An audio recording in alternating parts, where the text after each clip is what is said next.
Template demokrasi terpimpin itu diteruskan oleh Soeharto selama 30 tahun dan lebih perfect gitu, lebih sempurna, relatif mendekati sempurna karena pada waktu Soekarno kan masih ada pertarungan misalnya antara Angkatan Darat dengan PKI yang dia tidak bisa kendalikan ya, sehingga akhirnya meletus pada peristiwa 30 September.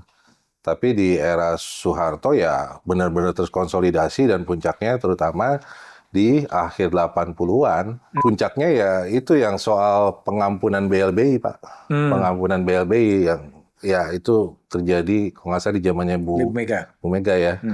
Itu kan banyak kritik yang begitu keras ya. Mengapa pengampunan BLBI itu dilakukan, dan ya itu menunjukkan bahwa memang pada akhirnya ada semacam kesepakatan antara elit politik dengan oligarki. Jadi ya ini menunjukkan bahwa memang para elit politik ini terganggu dengan kiprah dari KPK ya. Karena ya di periode pertama pun kan seperti kita lihat menteri-menteri juga masih ditangkap kan. Ya menteri dari PDIP juga gitu termasuk kan, dan ya itu membuat gerah bagi elit partai politik terutama yang di parlemen karena ya mereka merasa mereka tidak bisa bergerak leluasa ya untuk membangun patronase ekonomi itu.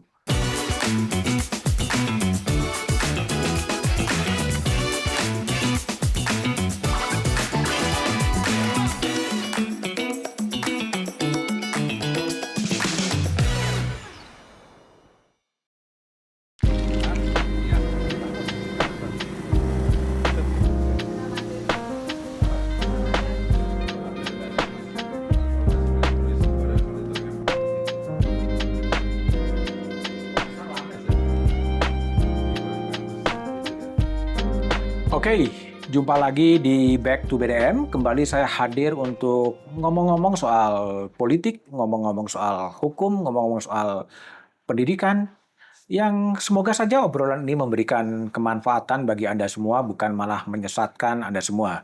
Di depan saya ada buku, ya. Buku ini judulnya adalah Korupsi, yang ditulis oleh Heri Priyono di London School of Economy. Ini bagaimana mendekati korupsi dari sisi filsafat. Dan buku yang kedua, ini juga menarik, yang ditulis oleh Mas Wisnu Yuwono. Judulnya adalah Melawan Korupsi, Sejarah Pemberantasan Korupsi di Indonesia sejak tahun 1945 sampai 2014. Kenapa dua buku ini saya taruh di depan meja? Karena justru saya ingin membincangkan soal korupsi di tanah air. Dan kebetulan tamu saya kali ini adalah Mas Wisnu Yuwono, penulis buku ini yang menulis sejarah pemberantasan korupsi sejak tahun 45 sampai 2014 di London School of Economy di Inggris. Mas Wisnu, saya ingin tanya terlebih dahulu ya. Silakan. Kenapa Mas Wisnu ngambil disertasi soal sejarah pemberantasan korupsi sebetulnya? Ya, jadi yang menjadi inspirasi saya mengambil topik anti korupsi ini adalah pada saat saya bekerja di Bank Dunia ya. Saya bekerja di Bank Dunia tahun 2005-2008. Pada waktu itu Bank Dunia memfokuskan pada korupsi, sebuah isu yang sangat sensitif ya bagi dunia pembangunan pada waktu itu. Apalagi kan Bank Dunia klien utamanya adalah Indonesia gitu kan. Tapi karena ada krisis ekonomi, kemudian isu menjadi krisis sosial dan politik, dan isu-isu korupsi menjadi begitu marak, sehingga akhirnya Bank Dunia pada waktu itu presidennya kalau saya James Wolfensohn ya mengatakan bahwa korupsi menjadi prioritas dalam menyelesaikan masalah-masalah pembangunan. Sehingga pada waktu itu juga inisiatif anti korupsi sedang marak-maraknya karena pemerintahan Pak SBY periode pertama itu salah platform janji utamanya adalah pemberantasan korupsi. Sehingga tekanan begitu besar ya dari publik, dari civil society, dari media terhadap pemerintah SBY. Dan pada waktu itulah, pada periode Pak SBY itulah di mana KPK pada esensinya lahir dalam arti bukan sekedar undang-undang, tapi lahir sebagai sebuah organisasi yang bekerja dengan sumber daya yang lumayan gitu, walaupun saya bilang masih terbatas, dan SDM yang relatif baik, sehingga akhirnya kasus-kasus korupsi yang tadinya tidak terpikirkan menyentuh para gubernur dan pada akhirnya hingga menteri itu terjadi pada waktu itu. Oke, Mas, saya coba lihat di bukunya Mas Wisnu ya. Ya. 3 argumen yang disampaikan oleh Mas Wisnu adalah walaupun dijanjikan sebagai janji kampanye politik, ternyata sejak awal kemerdekaan elit pemegang kekuasaan tidak melihat pentingnya pelaksanaan reformasi tata kelola pemerintahan sehingga tidak pernah diterapkan secara konsisten. Artinya kampanye menjadi kampanye saja, tapi ketika dia govern itu tidak dilaksanakan. Iya, jadi dinamika politik itu sejak Indonesia berdiri sangat dinamis ya. Jadi kalau kita lihat misalnya dalam sejarah Indonesia, kita pada saat demokrasi parlementer ya, pertama kali kan Perdana Menterinya Syahrir dan kawan-kawan, kemudian itu beraliansi dengan Bung Hatta pada waktu itu, serta dengan beberapa elemen di Partai Sosialis Indonesia, termasuk ayah handanya Pak Presiden kita, Pak Sumitrodjojo. Nah itu mereka lebih dikenal sebagai kelompok administrator yang walaupun secara politik cukup besar, tapi mereka mempunyai visi teknokratis. Ya, mereka yang kiblatnya adalah pada waktu itu tentu saja demokrasi parlementer di Belanda, karena mereka kan rata-rata didikan Belanda juga, sehingga mereka melihat bahwa ini model pemerintahan yang ideal yang bisa diterapkan di Indonesia. Nah, di satu sisi kan ada juga kelompok revolusioner yang dipimpin oleh Bung Karno gitu ya, dan mitra-mitranya. Nah, itu beliau tentu saja karena sejarahnya disingkirkan oleh Belanda kan dan segala macam, tentu beliau sangat skeptis terhadap hal-hal yang berbau dengan Barat ya dan Belanda, dan beliau selalu mengargumenkan bahwa Indonesia mempunyai kekhasan sendiri dalam tata kelola gitu ya, dan puncaknya adalah tentu saja pada saat demokrasi parlementer dibubarkan. Nah, sehingga kalau kita analisis dinamika politik di demokrasi parlementer, itu kita melihat pada saat misalnya Syahrir atau Bung Hatta menjadi Perdana Menteri, itu ada semacam upaya teknokrasi melakukan reformasi ya. Misalnya mencoba mensentralisasi birokrasi. Kan pada waktu itu Indonesia sebelum merdeka kan ada terpecah-pecah lah ya. Nah ini mereka berhasil mensentralisasikan birokrasi. Kemudian juga tentara juga sebenarnya menarik. Reformasi tentara pada waktu itu diinisiasi oleh TB Simatupang dan Jenderal Ahana Sution, Kepala Staf Angkatan Darat. Nah itu juga mereka berhasil mengintegrasikan tentara, terutama tentara Angkatan Darat yang begitu powerful ya pada waktu itu. Kita tahu bahwa ya pangdam-pangdam itu kan rata-rata punya keleluasan sendiri ya, sehingga akhirnya melalui sistem rotasi ya, rotasi yang dilakukan secara sistematis akhirnya bisa relatif terintegrasi di pusat. Nah jadi reform-reform itu ada. Bahkan kalau saya boleh beri catatan, mungkin banyak orang yang tidak mengenal Perdana Menteri namanya Burhanuddin Hapitupulu. Itu Perdana Menteri terakhir sebelum pemilu tahun September 1955. Nah beliau, di masa beliau ada namanya Menteri Kehakiman Djodi Gondokusumo yang dituntut korupsi pada waktu itu dilakukan oleh tentara juga, dan pada saat itu juga pertama kali pemerintah itu yang menawarkan rancangan undang-undang anti korupsi 55.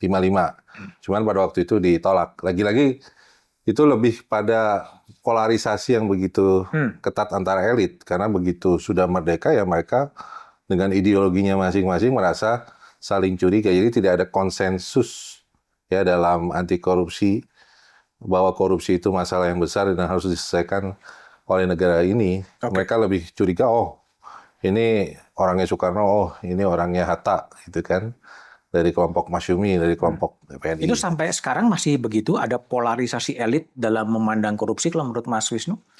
Nah itu terjadi di demokrasi parlementer, tapi di sekarang justru terjadi koalisi yang begitu besar, tapi koalisinya sayangnya bukan untuk hal-hal yang idealis.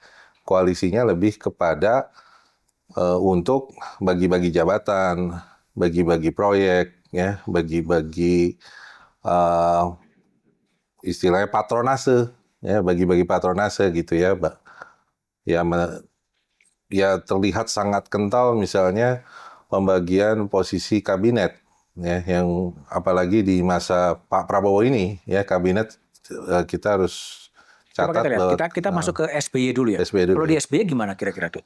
Nah, Apakah tadi kan konstruksi awalnya kan polarisasi elit yang belum menyepakati bahwa agenda pemberantasan korupsi adalah agenda bangsa, tapi yang terjadi adalah kecurigaan antar kelompok-kelompok itu. Itu Iya. di era demokrasi terpimpin.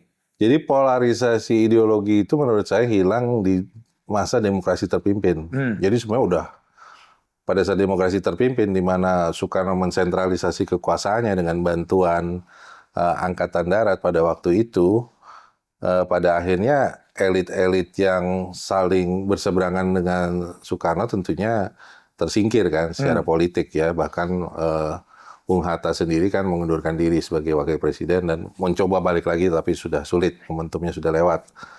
Dan tentu saja tokoh Masyumi dan PSI kan pada ditangkap juga, di penjara dan segala macam, sehingga tidak ada kelompok politik yang bisa mengimbangi Soekarno pada waktu itu. Dan template demokrasi terpimpin itu diteruskan oleh Soeharto selama 30 tahun dan lebih apa istilah lebih perfect gitu, lebih sempurna, relatif mendekati sempurna karena pada waktu Soekarno kan masih ada pertarungan misalnya antara Angkatan Darat dengan PKI yang dia tidak bisa kendalikan ya, sehingga akhirnya meletus pada peristiwa 30 September. Tapi di era Soeharto ya benar-benar terkonsolidasi dan puncaknya terutama di akhir 80-an di mana semua pejabat, semua institusi baik yudikatif legislatif, personelnya ditentukan de facto oleh Soeharto sebagai presiden. Jadi polarisasi ideologi itu Udah hilang dari awal, dari demokrasi terpimpin. Lalu di mana isu korupsi ketika itu? Jadi pada saat demokrasi terpimpin, kita lihat ada upaya anti korupsi tapi sangat sedikit, dan itu mungkin sebagai upaya bargain politik juga ya. Misalnya Jenderal A.H. Nasution pada waktu itu menjadi ketua tim retooling aparatur negara ya, PARAN pada waktu itu. Nah, beliau melakukan operasi Opstip, operasi tertib, ya, sehingga bisa menginikan 11 miliar penyimpangan, pungli dan segala macam. Tapi ya pada waktu itu tidak ada dukungan. Akhirnya tidak ada follow up. Kemudian Sultan Hamengkubuwono sempat diangkat sebagai ketua Bapekan, Badan Pengawasan Komisi Aparatur Sipil Negara. Diawasi, dan pada waktu itu juga sempat menjadi ketua BPK. Dan pada saat ketua BPK, pada saat penyelenggaraan Asian Games tahun 1962, beliau berusaha melakukan investigasi dugaan penyelewengan dana tersebut. Tapi ya karena Soekarno menganggap ini ada motivasi politiknya juga, akhirnya dibubarkan gitu. Jadi upaya-upaya anti korupsi itu ada di demokrasi terpimpin dan akhirnya dibubarkan. Nah, kalau kita lihat di Orde Baru, upaya korupsi, isu-isu korupsi itu diangkat oleh Soeharto terutama untuk mendiskreditkan menteri-menteri zaman Soekarno, ya, sehingga akhirnya dia beraliansi dengan para mahasiswa pada waktu itu. Ada komite anti korupsi, tapi sebenarnya wewenangnya nggak punya, nggak substantif gitu ya, tapi sebagai simbolik. Tapi akhirnya mahasiswa juga sadar kan lama-kelamaan kok ternyata inner circle-nya Pak Harto kok juga melakukan kegiatan korupsi tapi nggak diprosekusi misalnya. Sehingga akhirnya mahasiswa pada waktu zamannya Soeharto kan melakukan protes, dan puncaknya adalah peristiwa Malari tahun 1974 yang dimana ekonom Syahrir ya pada waktu itu almarhum yang ayahanda dari Pak Pandu Syahrir ya, ponakannya dari Pak Luhut Panjaitan, itu dipenjara gitu ya. Kemudian juga Pak Marsilam Simanjuntak ya, aktivis yang terkenal bersih, juga dipenjara juga gitu. Tapi Yaitu tadi tentu saja kalau mahasiswa dan dosen ya dengan mudah dilumpuhkan kan upaya-upaya kritis tersebut gitu. Pada era post Soeharto? Nah kemudian ada momentum yang ditangkap yaitu pada saat Soeharto sudah mulai kehilangan kendali terhadap pemerintahannya. Dalam arti ya beliau ada gap generation ya, ada gap generation antara beliau dengan generasi baby boomers pada waktu itu. Karena baby boomers yang kita tahu ya, elit-elit politik pada waktu itu mampu yang kelas menengahnya mampu secara beraliansi dengan misalnya pers barat ya, kemudian beraliansi dengan NGO barat ya, sehingga mereka melakukan kritik terhadap Soeharto, terutama nepotisme dan korupsinya, tetapi mungkin tidak secara frontal ya, kan. Kalau di dalam negeri misalnya Tempo kan sempat dibredel terus ya, sampai 2 kali dibredel gitu kan. Ya Kompas juga sempat mengangkat, tapi Kompas ya seperti kita ketahui kan butuh survive pada waktu itu ya Pak ya.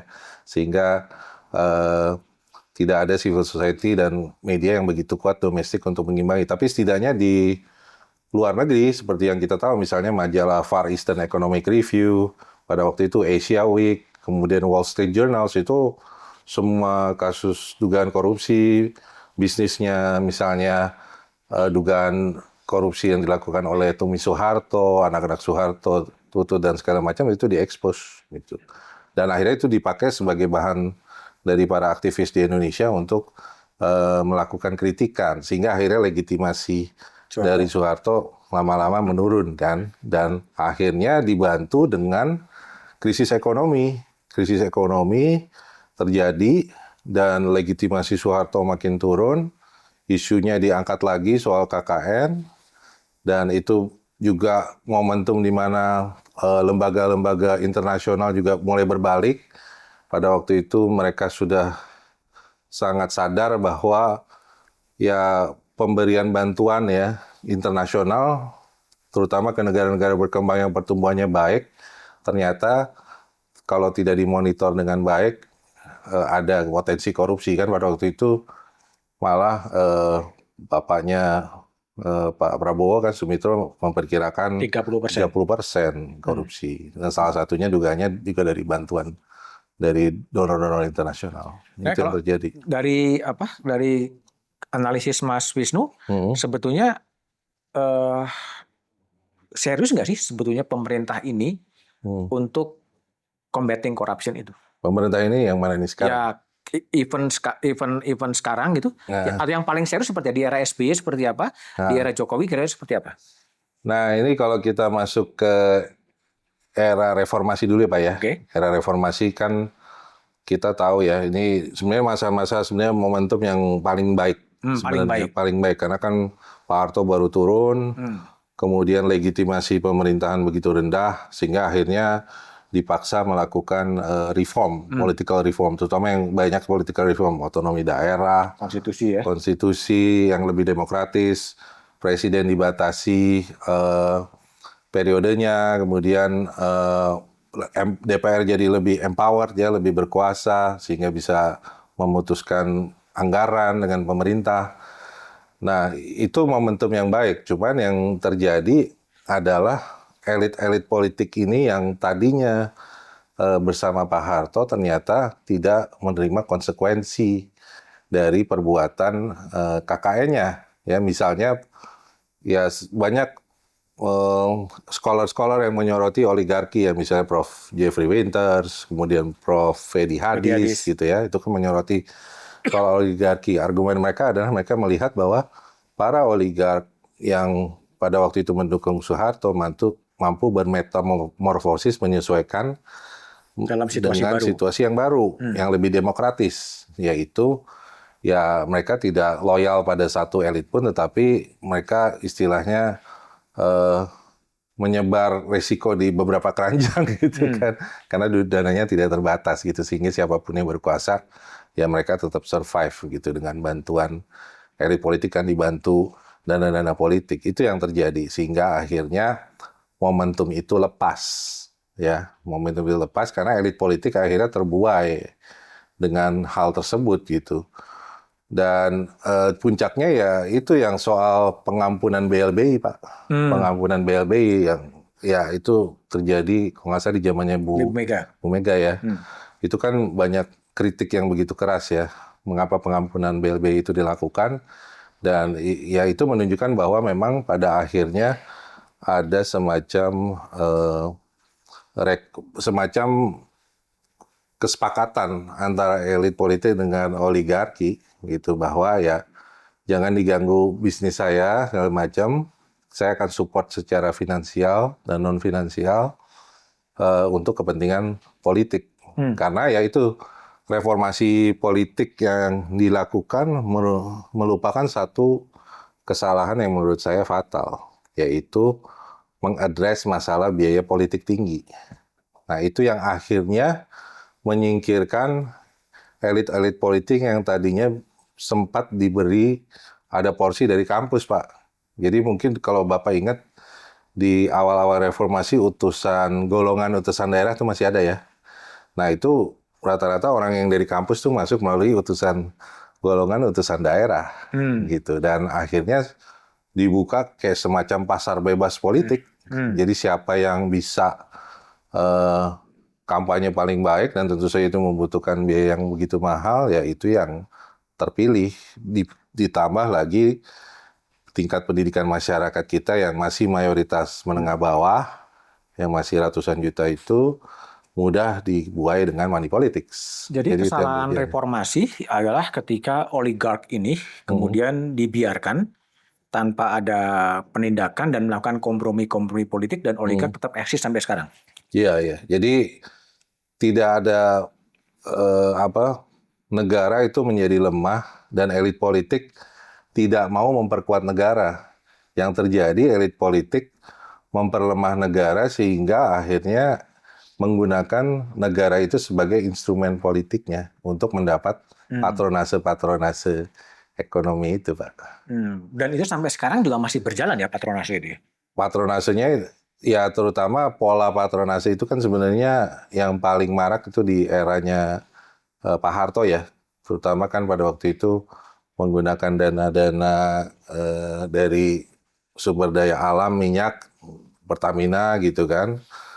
Itu mereka mensirkulasi dana tersebut untuk operasi-operasi politik. Nah, sekarang para elit politik ya tentu saja berbagi-bagi. Patronase itu ekonomi itu kan kalau kita lihat pasti kalau pembentukan kabinet kan kita pasti memperhatikan sektor-sektor mana yang basah gitu ya, biasanya kehutanan, keuangan, mineral energi, perdagangan gitu kan, mungkin industri juga gitu. Nah, itu sektor-sektor yang basah untuk membentuk patronase ekonomi sehingga akhirnya mereka bisa mendistribusikan dana untuk kepentingan jual beli jabatan pada akhirnya, Pak. Kalau di buku ini, Mas Buwono kan ditulis ya bahwa sebetulnya KPK itu memang lebih powerful pada era SBY. Karena SBY memang memberikan proteksi terhadap KPK. Ya, ini mungkin kontroversi juga ya, masih ada perdebatan dengan kalangan akademisi dan aktivis ya. Ya, ada yang mengatakan bahwa ya SBY terpaksa, mungkin SBY dianggap pencitraan, jadi tidak ada pilihan. Tapi apapun itu, faktanya adalah pada saat konflik terjadi, misalnya Cicak Buaya 1, Cicak Buaya 2, pada akhirnya SBY berpihak pada KPK, gitu kan. Itu tesnya ya, real tesnya. Dan pada akhirnya juga di zaman SBY, KPK sempat berkembang gitu ya, sehingga akhirnya yang tadinya kantornya tidak jelas di mana-mana, akhirnya pertama kali zaman SBY terbentuk gedung baru. Dan akhirnya bahkan 2 gedung baru gitu ya. Itu salah satu simbolik yang menyatakan bahwa negara menyediakan sumber daya untuk KPK dalam melaksanakan tugasnya gitu kan. Bahkan kalau perlu dicatat, KPK juga mencapai puncaknya di era periode pertama dari Pak Jokowi. Ya, kalau kalau di era SBY kan termasuk juga ketika Pak SBY dalam tanda petik membiarkan Aulia Pohan besannya kemudian ditangkap oleh KPK Iya. juga. Nah, itu salah satu yang membuat Pak SBY juga kredibilitasnya meningkat ya. Tentu saja itu salah satu faktornya, walaupun ada juga pengamat politik yang mengatakan karena BLT ya, bantuan langsung tunai ya. Tapi salah satu yang membuat popularitasnya Pak SBY meningkat yaitu Aulia Pohan dibiarkan ditahan itu kan. Nah, itu salah satunya, salah satu faktornya sehingga pada akhirnya Pak SBY terpilih di periode kedua. Dan tapi sayangnya di periode kedua malah pemberantasan korupsinya tidak didrive oleh Pak SBY sendiri. Pak SBY justru terlihat defensif karena yang terkena malah elit-elit politik dari Partai Demokrat. Sehingga akhirnya itulah yang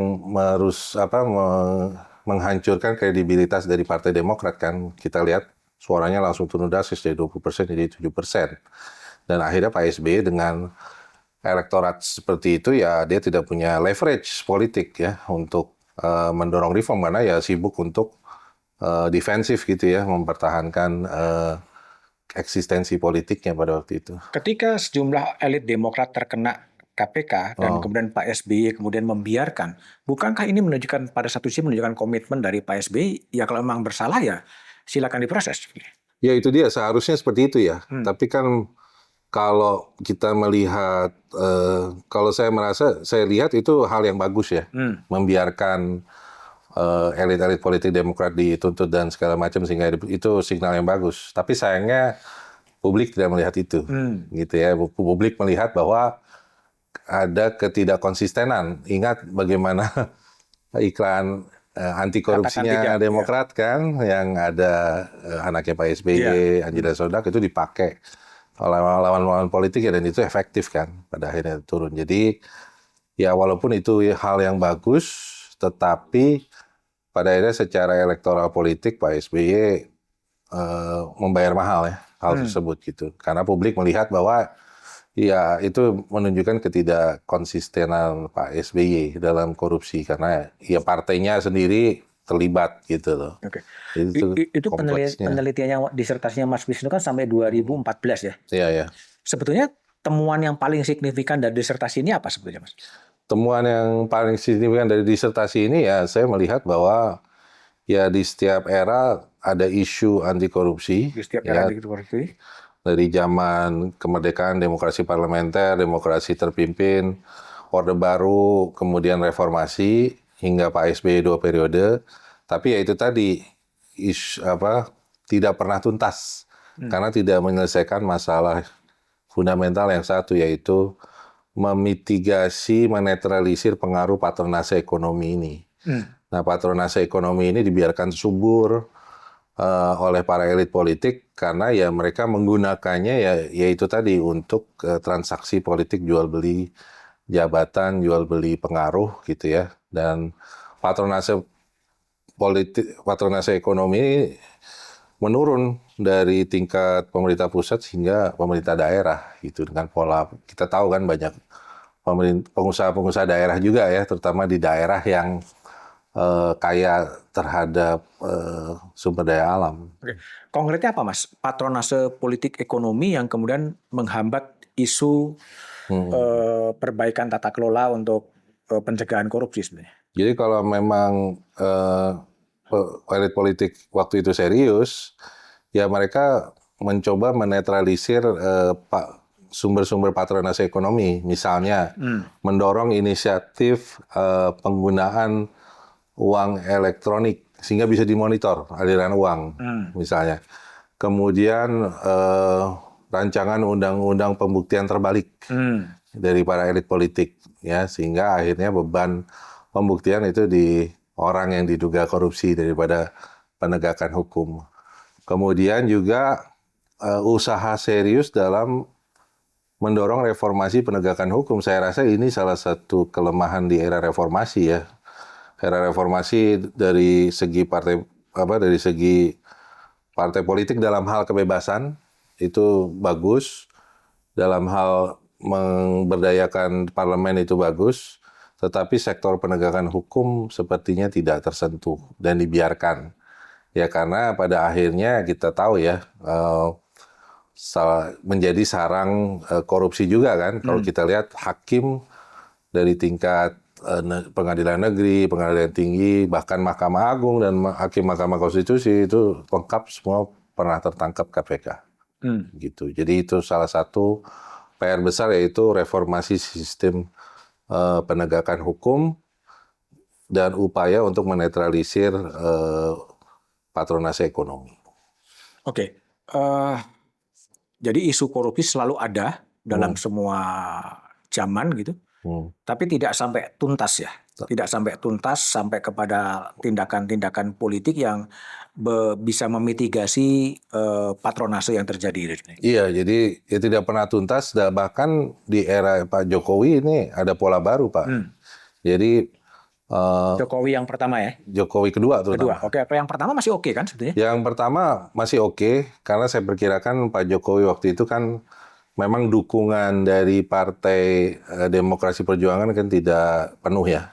Sehingga dia pada waktu itu harus beraliansi dengan civil society kan. Melalui relawan-relawan segala macam salah satunya ya. Sehingga akhirnya Pak Jokowi merasa tidak terlalu berutang budi sama PDIP dan dia membiarkan setidaknya KPK melakukan tugasnya. Sehingga pada zamannya Pak Agus Raharjo itu mencapai tingkat OTT tertinggi KPK ya. Bahkan investigator seniornya kan banyak dijuluki Raja OTT ya. Gitu segala macam. Itu puncak dibiarkan, cuman ya itu tadi pada periode kedua begitu Pak Jokowi merasa percaya diri, di mana dia bisa dibuktikan dengan mengkonsolidasikan kekuatan partai politik, koalisi politik yang mendukung dia. Misalnya dugaan dia melakukan pemecah belahan di Partai Golkar, Partai P3 gitu ya, sehingga akhirnya dipilih ketua partai yang mendukung beliau, sehingga akhirnya dibentuk sebuah koalisi yang besar. Nah, kepercayaan Pak Jokowi menjadi tinggi. Tapi ya itu tadi, komprominya sepertinya kompromi dengan elit politiknya, yaitu salah satunya adalah pelemahan KPK. Dan itu terwujud begitu cepat. Begitu Pak Jokowi terpilih periode kedua, itu langsung dilakukan revisi Undang-Undang KPK 2019 gitu. Padahal dia belum secara resmi dilantik sebagai presiden untuk periode kedua. Apa yang Mas Wisnu baca dengan revisi Undang-Undang KPK yang diajukan oleh Parlemen sebenarnya? Jadi ya ini menunjukkan bahwa memang para elit politik ini terganggu dengan kiprah dari KPK ya. Karena ya di periode pertama pun kan seperti kita lihat menteri-menteri juga masih ditangkap kan. Ya menteri dari PDIP juga gitu termasuk kan, dan ya itu membuat gerah bagi elit partai politik, terutama yang di parlemen, karena ya mereka merasa mereka tidak bisa bergerak leluasa ya untuk membangun patronase ekonomi itu, sehingga akhirnya ya menunjukkan juga bahwa ternyata Pak Jokowi tidak memprioritaskan anti korupsi gitu. Sepertinya beliau memang lebih memprioritaskan hal-hal yang berbau dengan pembangunan fisik ya, pada waktu itu infrastruktur kan, terutama di periode pertama gitu. Kemudian periode kedua IKN gitu kan salah satunya, kemudian pembangunan kereta cepat Jakarta-Bandung yang kita tahu banyak ekonom yang mengkritik biayanya sangat mahal gitu kan. Jadi itulah yang dianggap mengganggu elit-elit politik dalam membangun patronase ekonominya, sehingga dan Pak Jokowi juga pada akhirnya mengkritik KPK, Pak, kan dianggap membuat rasa takut orang tidak bisa membuat keputusan strategis gitu. Padahal pembangunan dibutuhkan diakselerasi. Ya itu kan ada pergeseran ya. Pak Jokowi di periode pertama awal bahkan untuk menseleksi menterinya pun melibatkan KPK, memberikan coretan merah, kuning dan lain sebagainya gitu. Tapi di periode kedua ya ditinggalkan pola itu gitu kan. Nah sebetulnya yang mengubah apa? Apakah memang Pak Jokowi sangat percaya diri gitu terhadap kontrol politiknya. Pada sisi lain juga mengatakan bahwa dia juga mengatakan ini KPK bisa menjadi macan yang mengancam dia atau gimana sepertinya? Ya itu tadi prioritas dari Pak Jokowi itu memang walaupun di kampanyenya ada anti korupsi, tapi sebenarnya prioritas utamanya adalah pembangunan. Jadi dia mungkin paradigmanya mirip-mirip Pak Harto juga gitu ya, yang mengutamakan pembangunan, tapi pembangunannya lebih kepada pembangunan fisik ya, terutama ya itu tadi kan infrastruktur ya.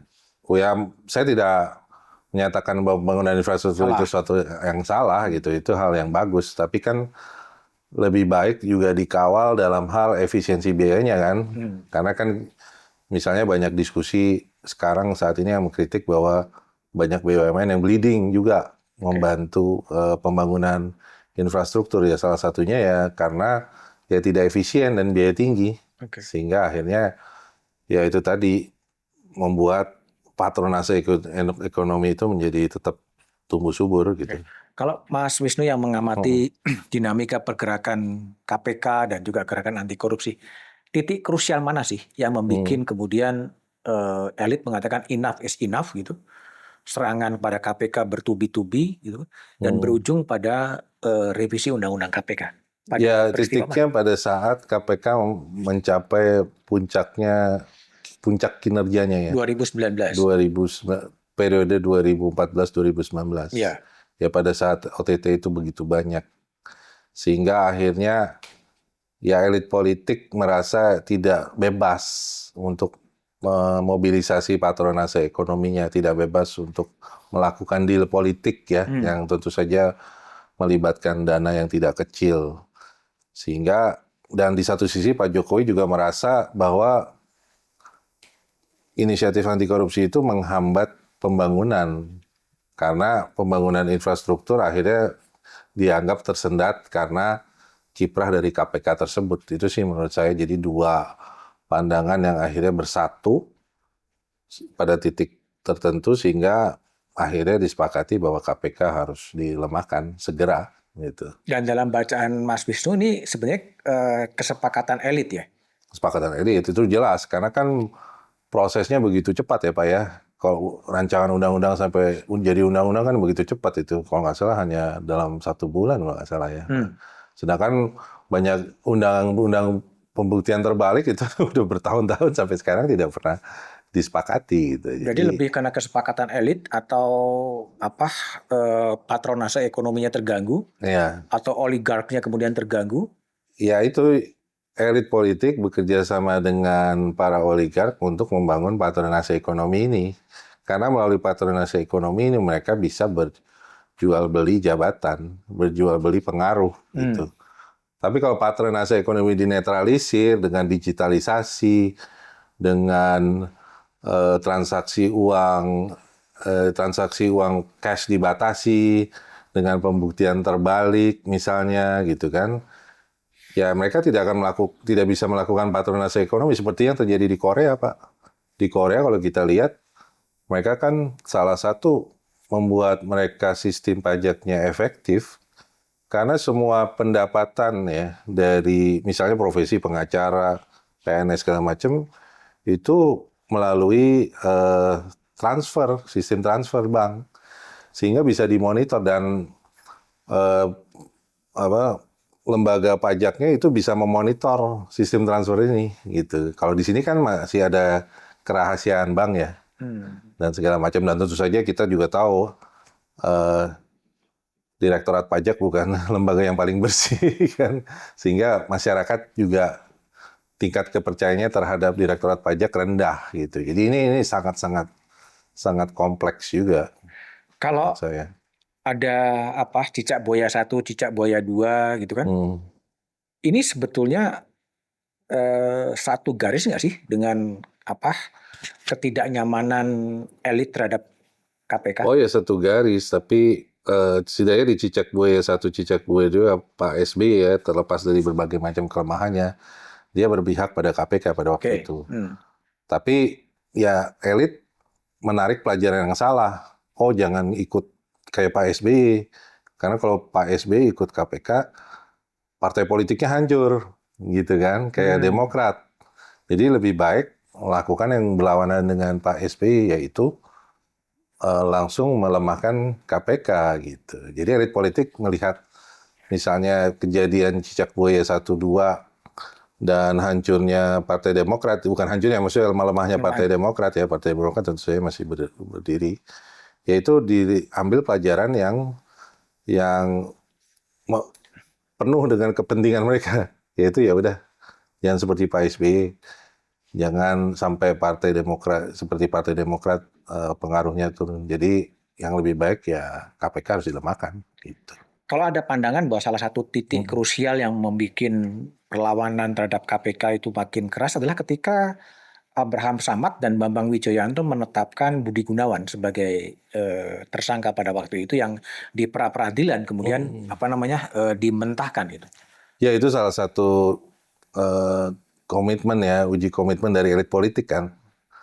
Ya nggak hanya Pak Jokowi ya, tapi di situ kan banyak analisis yang mengatakan ya Pak Budi Gunawan kan emang di-endorse misalnya oleh Bu Mega gitu kan, sehingga akhirnya beliau merupakan tokoh kuat gitu. Tapi ya itu salah satu ujinya, peristiwa yang menguji komitmen tersebut gitu.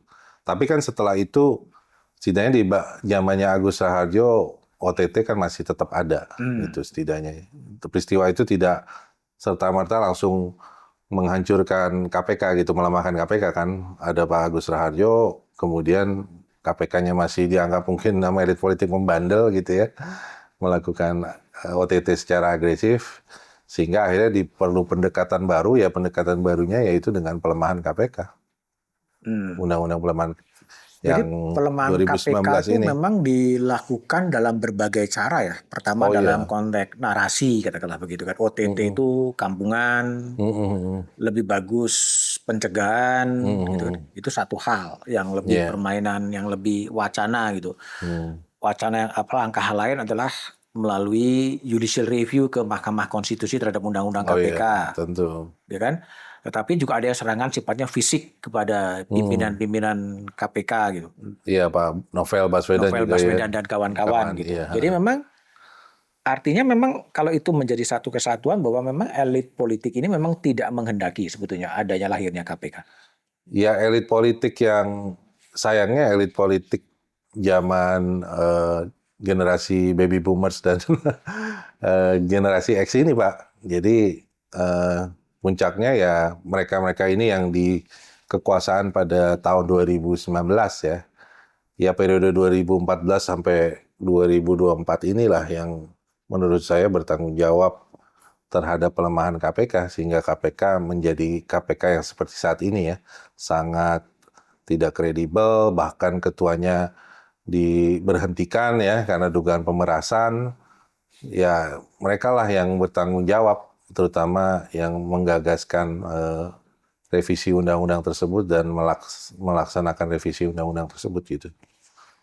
Tapi di era Pak Jokowi kan memang terjadi pelemahan KPK, kemudian terjadi seleksi terhadap pegawai-pegawai KPK, lalu kemudian ada reorientasi strategi penanganan korupsi dari penindakan ke pencegahan. Ya itu menurut saya argumen yang dikemukakan oleh elit politik ya, bahwa pencegahan lebih penting daripada penindakan. Seharusnya itu dua-duanya simultan ya. Jadi penindakan itu perlu untuk memaksa institusi yang diduga korupsinya sistematik untuk melakukan pencegahan. Tapi kalau tidak ada upaya penindakan, tentu saja mereka akan nyaman dengan status quo kan. Ya perubahan kan harus ada sebuah peristiwa besar. Ya salah satu peristiwa besarnya misalnya melalui penindakan terhadap pimpinan dari lembaga tersebut. Sehingga akhirnya langsung terbuka, langsung kontroversi. Dan akhirnya ya apa yang harus dilakukan di institusi ini supaya peristiwa ini tidak terulang. Tapi ya signalnya yang ini kan dituntut, oke dipenjara, tapi begitu dipenjara dipangkas hukumannya dan segala macam, dan akhirnya pada saat dipenjara juga udah merupakan rahasia umum, penjaranya begitu nyaman seperti hotel gitu, sehingga tidak ada efek jera ya. akhirnya elit politik merasa oke, itu harga yang harus dibayar untuk melakukan korupsi. Setidaknya walaupun saya di penjara, saya bisa misalnya mengantungi puluhan miliar atau ratusan miliar, dan itu sudah menjamin hidup keluarga saya dan yang lain gitu. Sejauh mana peran dan komisioner itu sendiri? Kan di Komisioner, awal-awal kan relatif baik ya. Baru kemudian sedikit hancur-hancuran di era Firly lah. Iya. Sebetulnya yang Firly-nya kena, lalu Saya sambil minum nggak apa-apa ya. Lili Pintauli Siregarnya juga kemudian kena pelanggaran etik gitu. Apakah pelemahan KPK itu juga dalam konteks pemilihan dari komisioner itu sendiri?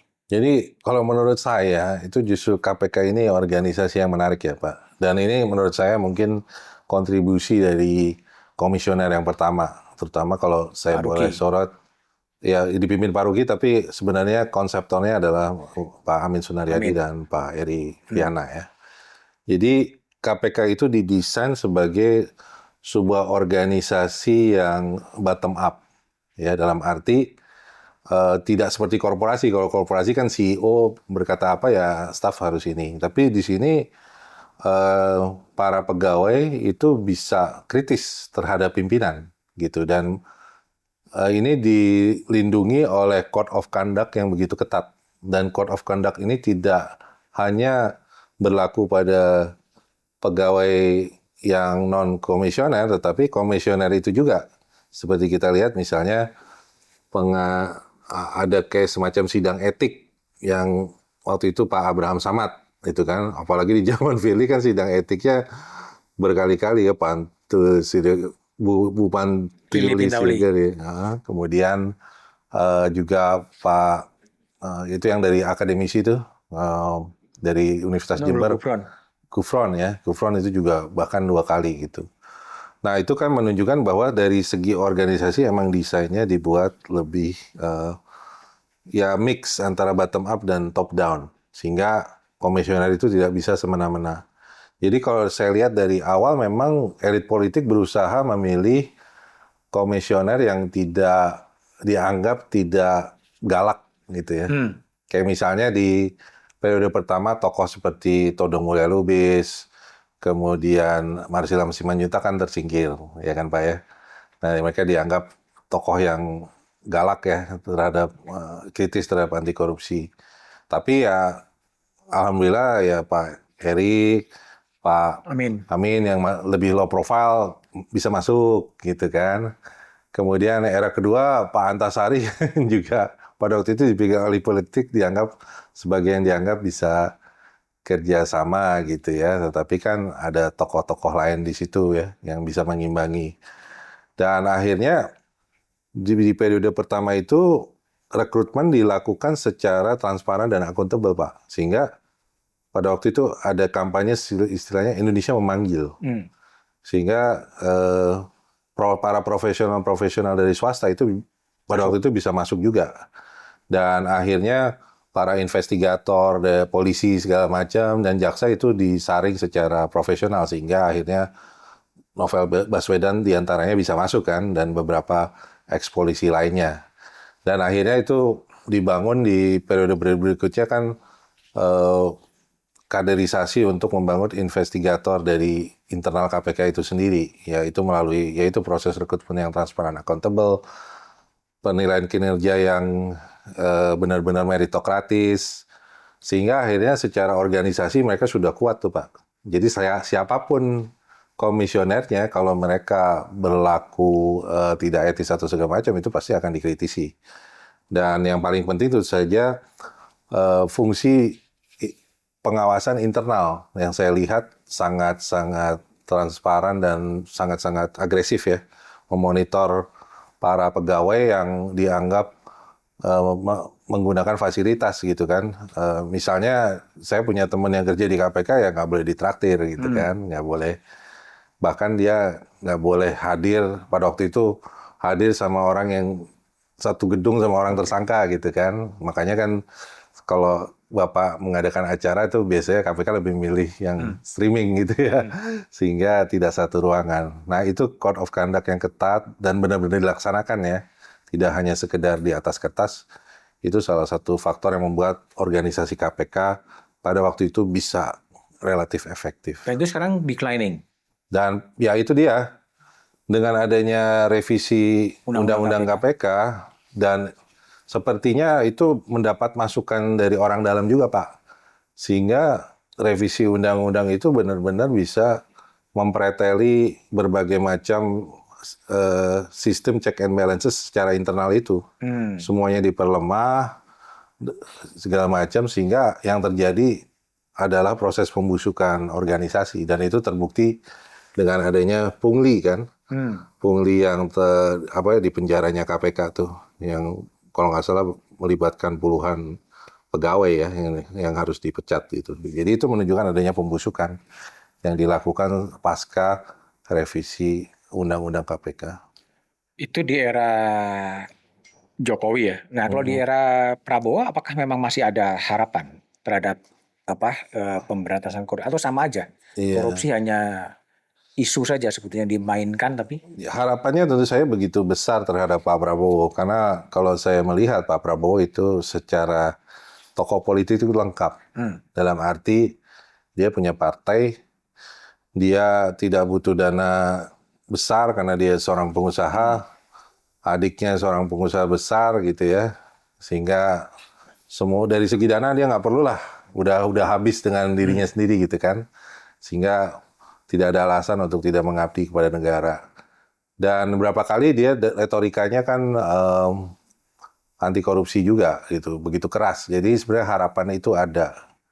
Tapi ya langkah pertamanya sayangnya pada saat pemilihan komposisi komisioner KPK yang pada waktu itu dipilih oleh Pak Jokowi di periode kedua akhir menjelang berakhirnya itu dibiarkan ya. Sehingga ada kritik pada waktu itu yang mengatakan kenapa begitu banyak aparatur negara masuk di situ gitu kan. Sedangkan tokoh civil society nggak ada di situ gitu ya. Perempuan juga nggak. Kalau nggak salah nggak ada perempuan ya, kalau nggak salah ya. Nggak ada perempuan gitu, tidak ada diwakili itu. Jadi ya itu mungkin kelemahannya, tapi sebenarnya ada hal yang menarik terkait dengan kasus Hasto sebenarnya. Itu awal yang bagus sebenarnya menurut saya, dengan catatan ya kasus korupsi itu benar-benar menyelidiki dugaan korupsi yang dilakukan oleh Pak Hasto dalam hal terkait dengan Harun Masiku. Tapi kalau digabung-gabungkan dengan deal politik, nah pada akhirnya upaya pemberantasan korupsi kasus Hasto ini saya perkirakan tidak akan tuntas. Jadi harapan saya adalah Pak Prabowo mendukung penuntutan yang tuntas ya terhadap kasus Harun Masiku ini. Jangan dipakai kasus korupsi ini sebagai deal politik. Karena itu pola yang diduga dilakukan oleh Pak Jokowi terhadap elit-elit politik. Salah satunya memaksa ketua partai atau elit politik untuk bergabung dengan koalisinya adalah karena diduga Pak Jokowi mengetahui kasus-kasus korupsi yang menimpa elit politik, dan itu dijadikan bargain politik untuk membentuk koalisi. Nah, kalau ini pola itu diulang, ini udah pasti motivasinya adalah politik, bukan murni pemberantasan korupsi. Jadi ya kita lihat nanti bagaimana komitmen Pak Prabowo terutama dalam hal dukungannya untuk KPK. Ya tes besar pertamanya adalah penuntasan kasus Hasto ini. Gitu. Kalau dapat diselesaikan dengan kredibel dan benar-benar menyangkut kasus korupsi, di mana ada seorang Harun Masiku yang hanya urutan 5 ya kalau nggak salah, mau coba dimasukkan sebagai anggota terpilih dan itu digunakan dana suap gitu ya kepada Wahyu Setiawan, komisioner KPK yang sudah terbukti menerima suap dan sudah menjalani hukuman. Nah itu kalau itu dituntaskan, saya rasa itu memberi signal yang bagus. Saya rasa itu. Tapi retoriknya Pak Prabowo kan kadang juga berubah-ubah kan. Pada awalnya dia mengejar sampai Antartika, jangan sampai mencuri uang negara. Tapi pada sisi lain ada juga muncul wacana untuk memaafkan koruptor. Gitu. Ya itu dia. Makanya itu yang diuji bukan dari retorikanya, tapi dari tindakannya. Tapi kan Ini pemerintah 100 hari aja belum ya. Mungkin Pak Budiman tahu ya, dalam politik tuh kan ini masih honeymoon period ya Pak ya. Jadi masih banyak menteri mengumbar janji, mengumbar masih banyak harapan masyarakat begitu tinggi. Tapi setelah 100 hari ya masyarakat akan bisa melihat apakah yang sudah dijanji-janjikan oleh presiden, wakil presiden, oleh para menteri itu benar-benar konkret atau tidak gitu deliverynya. Jadi ya itu tadi saya setuju bahwa jangan sampai memberi signal yang salah pada koruptor bahwa mereka akan diampuni gitu ya asal mengembalikan duitnya. Justru sebaliknya, justru hal itu yang harus dimanfaatkan dalam hal pembuktian terbalik gitu, bahwa ya karena Anda sudah korupsi ya Anda bertanggung jawab untuk mengembalikan dan wajib dihukum dalam proses penegakan hukum yang transparan dan adil. Mas, jadi apa sih yang salah dari pemberantasan korupsi di Indonesia? Kenapa korupsi tidak pernah bisa minimal IPK-nya kan pernah naik ke 40, sekarang turun lagi ke 34 gitu. Apa yang terjadi sebetulnya? Ya jadi sebenarnya indeks persepsi korupsi ya dan berbagai macam indeks yang lainnya ya, Freedom Index segala macam, itu kan dibuat oleh para peneliti dan akademisi barat ya. Ya mereka melihat ya bagaimana komitmen dari pemerintah untuk pemberantasan korupsi gitu. Terutama ya mereka melihat terutama salah satu indikator utamanya bagaimana pemerintah yang berkuasa itu mendukung atau tidak KPK gitu kan. Nah, tapi yang terjadi kan terutama KPK dilemahkan tahun 2019 dan itulah yang membuat akhirnya indeks korupsinya semakin melorot dari 40 malah menjadi 34. Ya, jadi ya sangat disayangkan bahwa indeks korupsi kita terendah justru di zaman presiden yang merupakan bukan bagian dari elit politik yang diharapkan merupakan tokoh yang bersih, yang mampu memberantas korupsi pada waktu itu gitu. Jadi ironi yang sangat disayangkan yang terjadi di Indonesia. Dan itu karena memang dia tunduk kepada kompromi elit ya? Ya dia bukan tunduk sih, dalam arti dia yang menundukkan elit politik. Beliau yang menundukkan elit politik untuk kepentingan politik beliau karena kepentingannya diperkirakan tidak hanya stabilitas politik pada waktu dia berkuasa, tetapi mempunyai pengaruh politik di luar masa 2 termnya, 2 periodenya itu kan sudah begitu jelas ya. Makanya itu dikritisi oleh para akademisi, para guru besar juga pada protes di UI, di UGM. Karena ya mereka melihat bahwa ini upaya misalnya pembentukan dugaannya pembangunan politik dinasti itu. Nah itu yang pada akhirnya membuat beliau akhirnya merasa bahwa ya anti korupsi itu akan mengganggu agenda politik utamanya, yaitu melanggengkan kekuasaan melebihi 2 periode dengan pengaruhnya lebih dari 2 periode ya, dan diduga itu ya dengan diangkatnya putra beliau menjadi wakil presiden. Oh, jadi ada satu kaitan antara pelemahan KPK dengan keinginan untuk memperpanjang ya masa jabatan? mungkin nggak dari awal ya Pak ya. Mungkin pada waktu 2019 itu ya dugaan saya belum terpikir lah bahwa misalnya putranya beliau akan menjadi wakil presiden ya.